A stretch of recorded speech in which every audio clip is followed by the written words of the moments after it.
Olá, sejam muito bem-vindos a mais um programa Psicologia do Espírito Imortal. Eu sou João Rocha e atuo como psicanalista clínico. E a proposta do programa é estabelecer um diálogo entre ciência e religião, a fim de nos tornar mais conscientes das forças que se movimentam no nosso aparelho psíquico. Estamos estudando o aparelho psíquico segundo a psicanálise freudiana e no programa anterior nós estudamos os atos falhos, que são aqueles lapsos de memória, são aqueles lapsos de escrita e são aqueles lapsos de movimento, né? Quando aparentemente há uma desatenção, aparentemente nós cogitamos de existir um mau funcionamento da memória e estamos aprendendo que, na verdade, há uma interferência do inconsciente quando algo incomoda, quando algo vai se associar a um conteúdo traumático armazenado na nossa memória, né? Então, e esses lapsos, muitas vezes, não são desgaste da nossa máquina, mas sim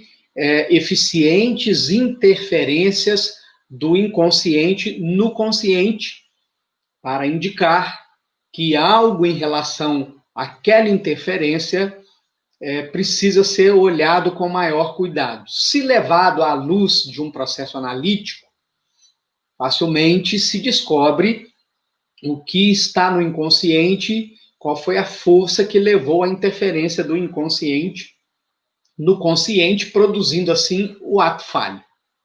Hoje, dando sequência no nosso programa, nós vamos falar sobre as lembranças encobridoras, né? Isso é um fato realmente importante de nós compreendermos, né? Então, iniciemos o estudo. Freud chama a atenção para o fato de algumas lembranças remotas que temos da nossa infância serem fragmentárias e de conteúdos indiferentes e sem importância. Ele postula que nossa memória possui uma natureza tendenciosa e que ela seleciona as impressões que recebe.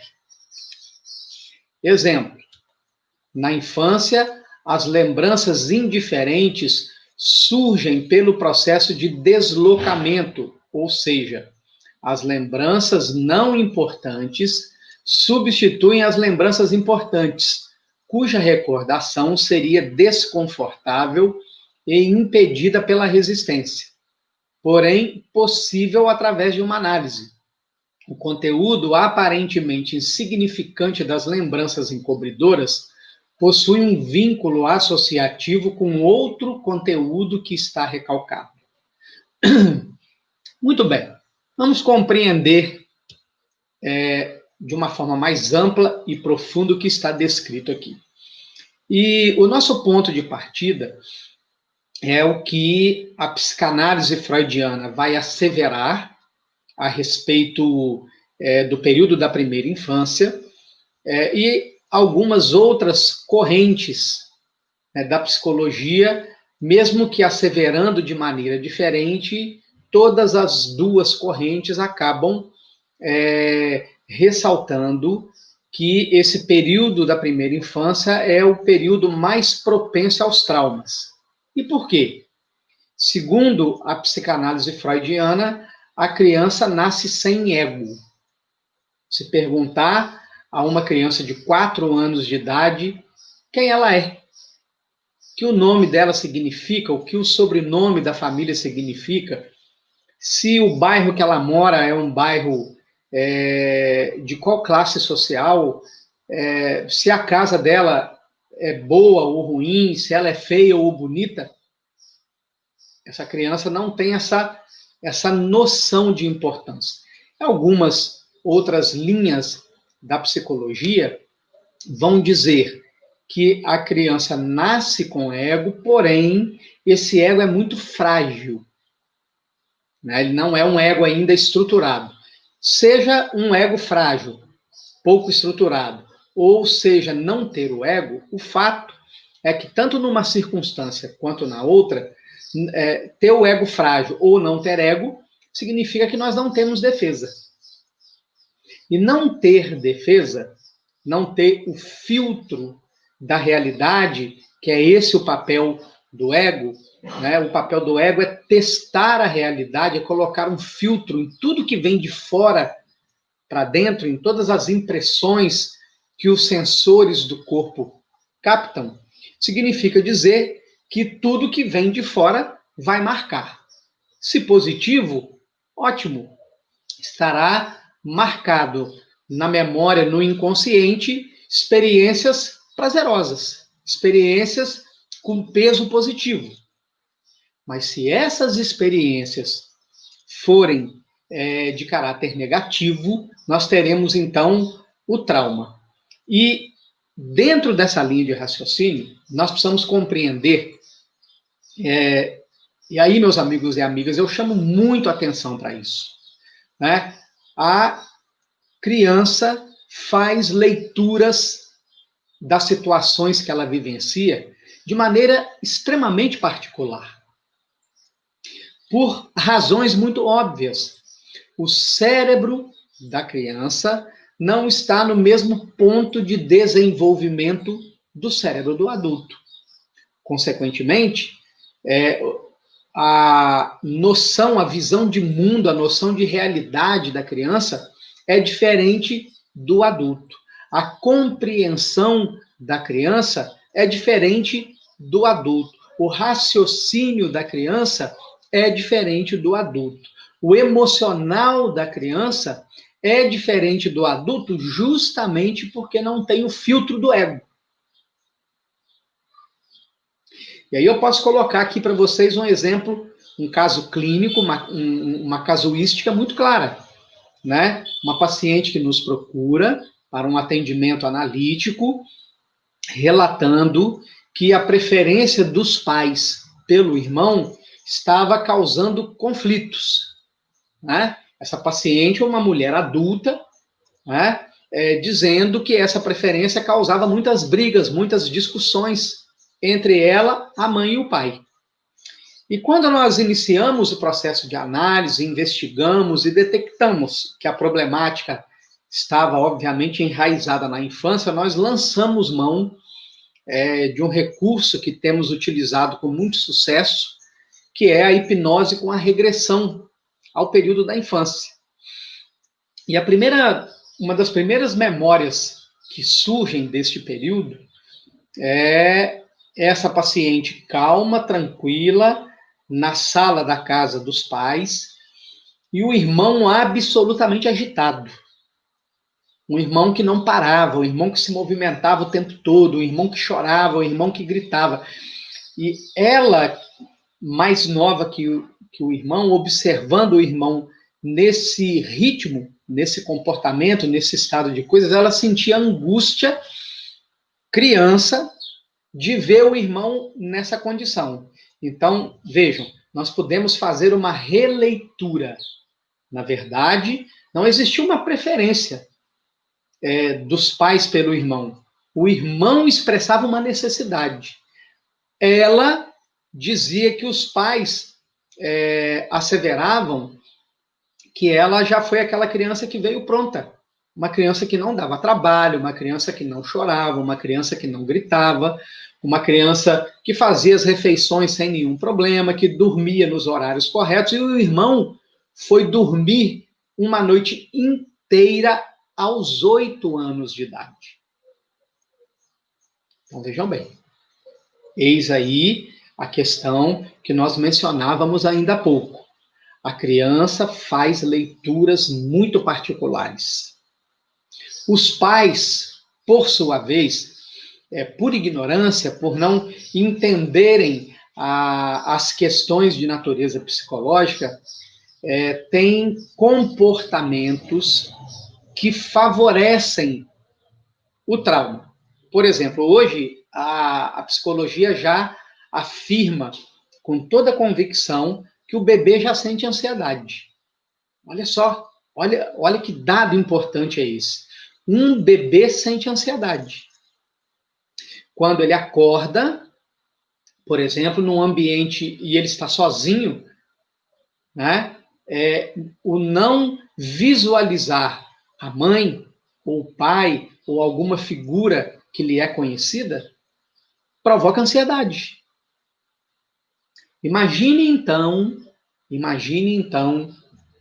um casal que briga na frente dos filhos. Imagina então um casal que faz uso de alcoólicos dentro do lar, que faz uso de drogas dentro do lar. Imagine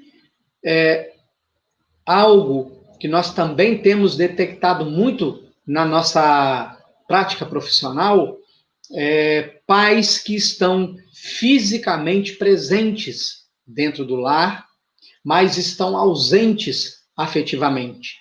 Pais que não interagem com seus filhos, que não os tocam afetivamente, porque pode se tocar, mas sem o afeto. Então, é um toque como se fosse de um objeto inanimado para a criança. Então, imagine o cuidado com um banho, com a troca de roupa, com um mamar, sem a presença emocional da mãe, ou sem a presença emocional do pai. Então, a criança registra tudo isso no seu emocional. E quando ela registra isso no seu emocional, né, ela está registrando um complexo afetivo. Por que se chama complexo afetivo? Porque é uma memória que se registra com vários elementos. Imagens, sons, cheiros, pensamentos, sentimentos, emoções, desejos, sensações. Olha quantos elementos de uma memória. E os complexos afetivos podem ter carga positiva ou podem ter carga negativa. Então, por desconhecimento dessa estrutura psicológica da criança, né, o comportamento dos pais muitas vezes favorecem os traumas. Né? Um lar, por exemplo, onde o dinheiro não é bem administrado, né? Onde se vivencia um medo constante de vai dar para pagar as contas nesse mês, não vai dar, né? Onde se cria uma expectativa negativa em cima da gestão financeira dos recursos do casal, né? Isso invariavelmente deságua em discussões acaloradas. Que dizer uma outra coisa extremamente importante, né? É o que nós chamamos de abuso sexual indireto, ou seja, os pais, muitas vezes, a criança acorda no meio da noite, de um pesadelo, com medo, gritando, o pai ou a mãe vão até o quarto, trazem a criança para o quarto deles, coloca no meio da cama, ou já tem ali um berço ou um colchonete apropriado para isso, coloca no chão ou no berço. Né? Os dois acordaram, os dois adultos acordaram, olham para a criança está de olho fechado, eles acham que a criança está dormindo, o desejo surge, e eles têm o ato sexual ali, só que a criança está acordada. E ela, então, é submetida a essa energia erótica. Então, olha que campo pródigo para traumas. E o nosso ego, conforme o texto nos elucida, o nosso ego não gosta de sentir dor emocional. E ele se defende dessa dor. Então, toda memória que se armazenou, todo complexo afetivo de carga negativa vivido na infância, o nosso ego tende a se defender, a não permitir que essa memória surja, porque se essa memória surgir, a dor emocional que foi armazenada no complexo afetivo normalmente vem junto, apesar de que nós temos um mecanismo de defesa no nosso ego chamado isolamento, que é quando nós contamos o trauma, contamos um episódio que visivelmente gerou uma dor aguda, uma dor profunda, mas o indivíduo conta aquilo como se aquela casuística não fosse com ele, como se ele não fosse a personagem principal. A sensação que nós temos é que ele está contando algo de outra pessoa, e não dele mesmo. Né? Por que se chama isolamento? Ele conta o fato, mas ele não permite que a emoção do fato acompanhe a narrativa. Por isso que se chama mecanismo de defesa do isolamento. Então, o que é uma lembrança encobridora? É exatamente isso.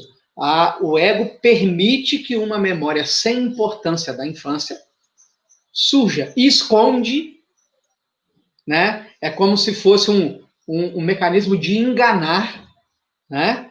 E ele esconde o conteúdo doloroso. Como é que nós identificamos isso? Em narrativas de pessoas que falam assim: eu não me lembro da minha infância, eu tenho quase nenhuma lembrança da infância. Né? Eu só me lembro de 8 anos para frente, de 9 anos para frente, de 7 anos para frente. Mas vejam, quer dizer que para trás, então, não houve vida? Não se viveu experiências?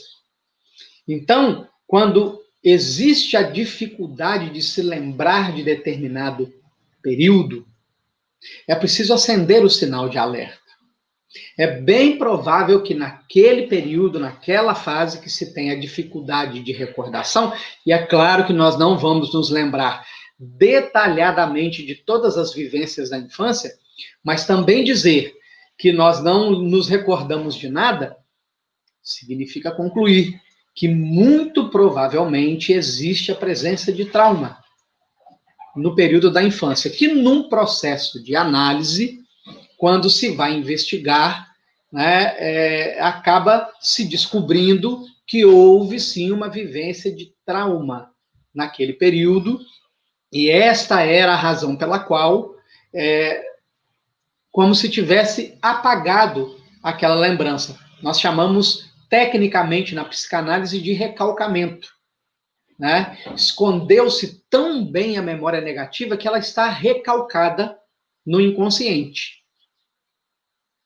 Né? E dizer que essa memória está recalcada no inconsciente não significa dizer que ela não influencia o comportamento do ego. Por exemplo, quando nós falamos do abuso sexual indireto, porque o direto é aquele em que o adulto intencionalmente toca a criança com a energia erótica. Quando uma criança sofre um abuso, ela pode reagir de duas maneiras, em dois comportamentos principais, e dentro desses comportamentos existem variantes. Né? Então, a criança que é abusada, ela pode se tornar reprimida. Ser reprimida é como se funcionasse assim. No momento do abuso, é como se a mente dissesse: olha, eu vou sair daqui, você vai abusar do meu corpo, mas não vai abusar da minha mente. E o reprimido é aquele que vai ter problemas com a prática sexual. Não vai fazer sexo com a luz acesa. Determinados toques que se assemelham a cenas observadas durante o abuso indireto ou que se assemelham ao toque do abusador vão causar um incômodo. E nós encontramos isso na clínica psicanalítica o tempo todo. Né? Toque nos seios, toque na genitália, determinadas posições causam incômodo, causam nojo. Né? E os parceiros normalmente não compreendem isso, acham que o problema é com eles. E isso leva muitos casais a se separarem, né, porque a vida sexual não é plena. E o outro tipo de comportamento são os pervertidos, que são aqueles indivíduos que participam do abuso e sentem prazer. É como se eles mentalmente consentissem o abuso. Então, eles são aqueles indivíduos que, polimorficamente falando, eles sentem prazer de variadas maneiras, nos casos mais graves, descambando para as práticas sadomasoquistas e para ninfomania. Então, vejam bem, meus amigos e amigas, para quem tem filhos pequenos, cuidado. Mas muito cuidado com o seu comportamento na frente do seu filho, né? Ele é um ser que não tem defesas psicológicas e, portanto, tudo que ele está vivenciando na sua presença, ele está registrando. Então, procure cuidar desse ambiente quando seu filho estiver próximo, de maneira que ele tenha muito mais experiências positivas do que negativas, e as negativas não sejam experiências de trauma, de maneira que ele possa crescer um adulto saudável. Até o nosso próximo programa. Um forte abraço.